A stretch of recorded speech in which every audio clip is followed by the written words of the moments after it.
use of military force in this context, in the context of conflict resolution, and in every context actually, is considered the last resort. It's supposed to be a last resort, and it is clearly stated that way under international law. So when you think about military force, it really is part of what you could call an escalation ladder. Ideally, diplomacy has been attempted and continues to be attempted, and economic sanctions may be invoked, or economic incentives to persuade somebody with more of a carrot than a stick. Legal recourse, things of that nature have been done, and the conflict is important apparently, and it seems that let's take the case of a civil war. Both parties are fighting and human rights are being abused and human security is non-existent. So policymakers have run out of options. They decide to use the military dimension.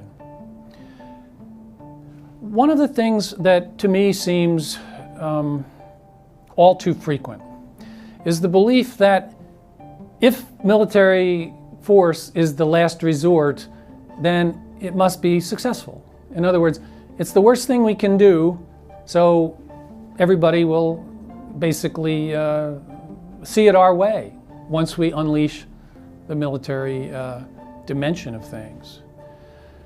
That does not have to be true, and it isn't true, in certain cases. So that raises the question, do all situations have military solutions? If a situation does not have a military solution, then why would we employ military force? I've heard it said very persuasively that a better way to look at this question is situations have military dimensions. So instead of the more common term, military solution, I would recommend you start thinking of it, does this particular case have a military dimension? When you say dimension, I think you keep a lot of things in mind without realizing it. A dimension means there are, if military is a dimension, there must be other dimensions. What are they? Well, they are. They're the diplomatic front, they're the economic front, they're the legal and the international organization front, and different conflict resolution mechanisms that ideally are part of a multidimensional strategy.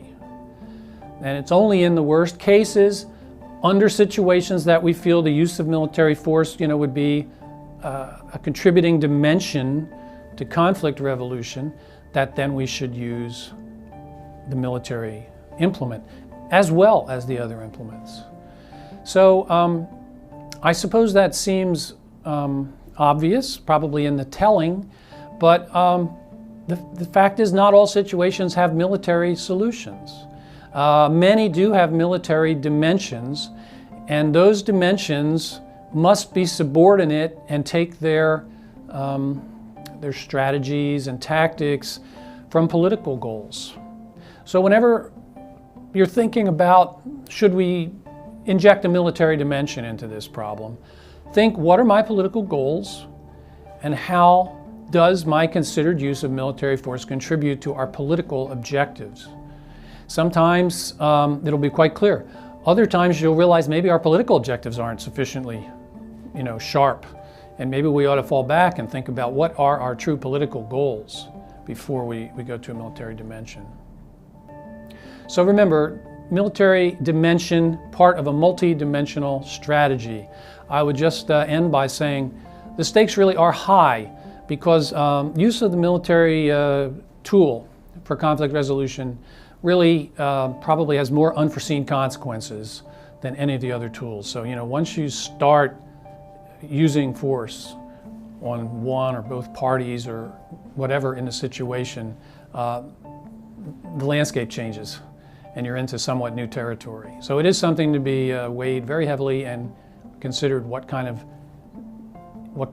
value added it gives to the overall strategy.